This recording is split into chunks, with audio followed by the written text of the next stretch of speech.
I'm Nick Snow, watching Government for Oil and Gas Journal in Washington, D.C. Oil and gas industry leaders generally don't expect Congress to do much about energy in 2014, but they haven't necessarily written federal lawmakers off. Top trade association officials who spoke to OGJ for its annual Washington Oil and Gas Outlook agreed that partisan gridlock between the U.S. House and Senate isn't going to ease anytime soon. In Congress, there's been a 30-fold decrease in willingness to work with people you don't agree with, Natural Gas Supply Association President Skip Horvath observed. Announcements by Representative John D. Dingell, a Democrat from Michigan, and other senior House and Senate members that they won't run for re-election in 2014 add to the uncertainty. So does the traditional belief that many others will be busier campaigning than legislating. One Senate change could be significant. When Finance Committee Chairman Max Baucus, a Democrat from Montana, who already had said he planned to retire, accepted an appointment to be U.S. Ambassador to Japan, it meant Ronald L. Wyden, a Democrat from Oregon, who chaired the Energy and Natural Resources Committee, would replace Baucus as finance chairman sooner than expected.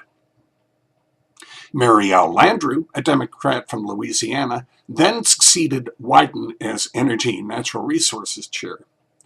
Alongside ranking minority member Lisa Murkowski, a Republican from Alaska, that put senators from oil and gas producing states in this important committee's top spots.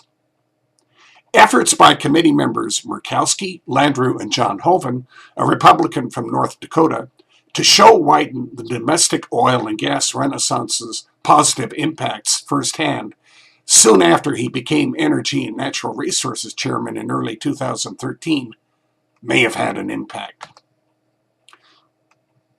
He actually has been in and out of oil issues over the years, Independent Petroleum Association of America Vice President for Government Relations Lee O. Fuller said. At one time, he expressed concern about impacts on domestic production if the enhanced oil recovery tax credit wasn't approved.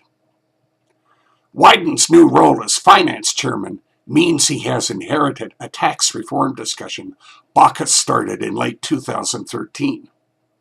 House Ways and Means Committee Chairman David L. Camp, a Republican from Michigan, released his own proposal on February 26, 2014.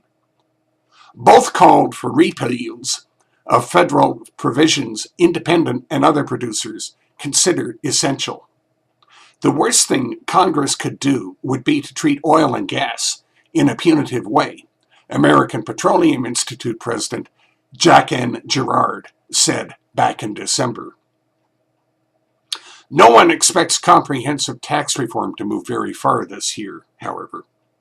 I think we're in the very early stages of a process which historically has taken place over several Congresses, Fuller told OGJ. One big question will be whether domestic capital investments will be encouraged in steel, mining, oil and gas, and other capital-intensive industries. IPAA and other associations also expect congressional oversight to become more essential if regulators try to develop new rules under administrative authority. Capitol Hill contacts won't be neglected. That's Watching Government for this week. In Washington, I'm Nick Snow for Oil and Gas Journal.